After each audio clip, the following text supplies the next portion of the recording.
Hi, this is Holly Bradford.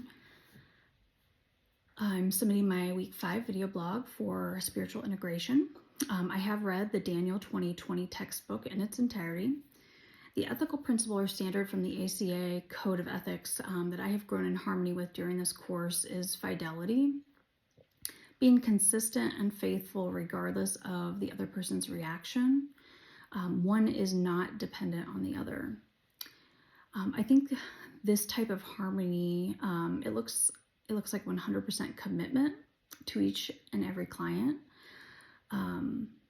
ensuring that regardless of whether the client is dedicated to me or to the treatment plan, I still know that I've given it all that I can. I've brought all the resources and tools to their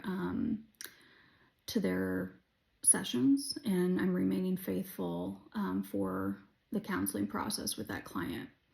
I will show up every time, and I'll have all my all my resources and tools to help each client that I see. Next question: explain how it came into harmony. Personally, in my personal life, I have not been good at communication in some areas, commitment in some areas of my life. When I feel rejected, or that I'm giving someone more in a relationship than they're giving back to me, I retreat and I give up, and pretty much with not very great communication. In my mind, it's a way to take something away from them, to think that they'll miss it in the future, which doesn't happen. It's protecting my heart. It's a defense mechanism, but it ultimately doesn't work, and then I'm hurt anyway. But what if God did this to us? What if he retreated and left us? What Daniel 2020 helped me to realize is that God is faithful and he doesn't leave us. Even when we disappear and lose our path, he is always there.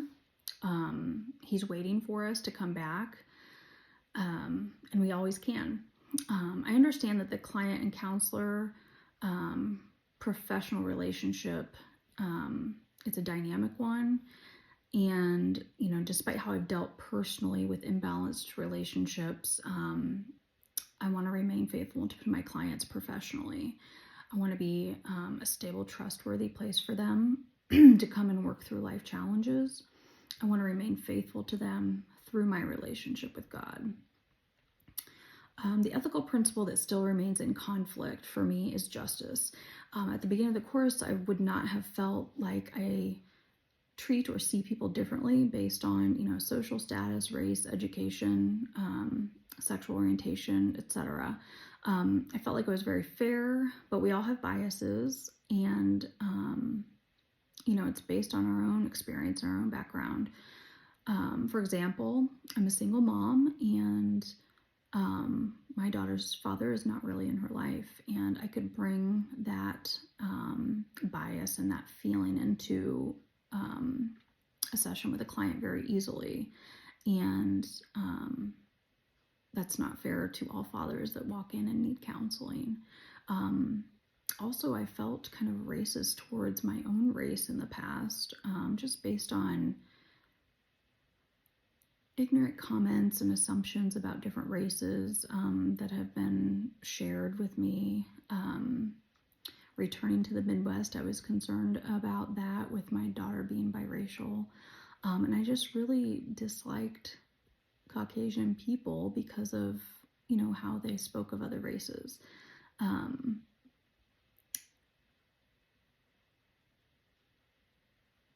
I know that these that certain biases will arise during my training and during my career, but ultimately, just recognizing them as they arise and setting them aside, bracketing them to help the client as best as I can. And then finally, Daniel 2020 suggests for us as counselors to pause, actively listen, and see the client while engulfing ourselves in their story. I loved when Daniel 2020 stated, "It requires me to pick up the cross of my client as Simon of Cyrene helped carry the cross of Christ." This statement really helped me picture how empathy works and how deep it really is.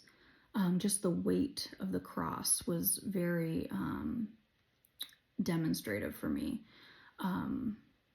And how I, as a counselor, need to live in the space that my clients are living in and have this type of empathy.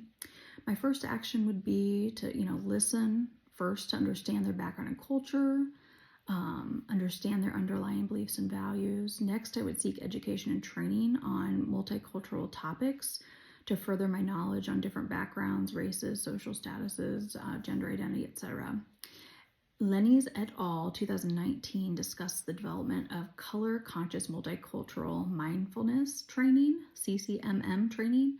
The intensive training used mindfulness techniques to allow counselors and students to increase their awareness of how they assign preconceived stereotypes and facilitated awareness on when those thoughts may arise, to uncondition their minds preemptively. So I would definitely look into that training. And finally, I would seek consultation with my supervisor or a peer counselor. I'd ask the client to sign, a written consent allowing me to record a session, and then have my supervisor or peer counselor observe the session and provide any insights that I may be missing. I think that would be helpful to get that feedback. Thank you.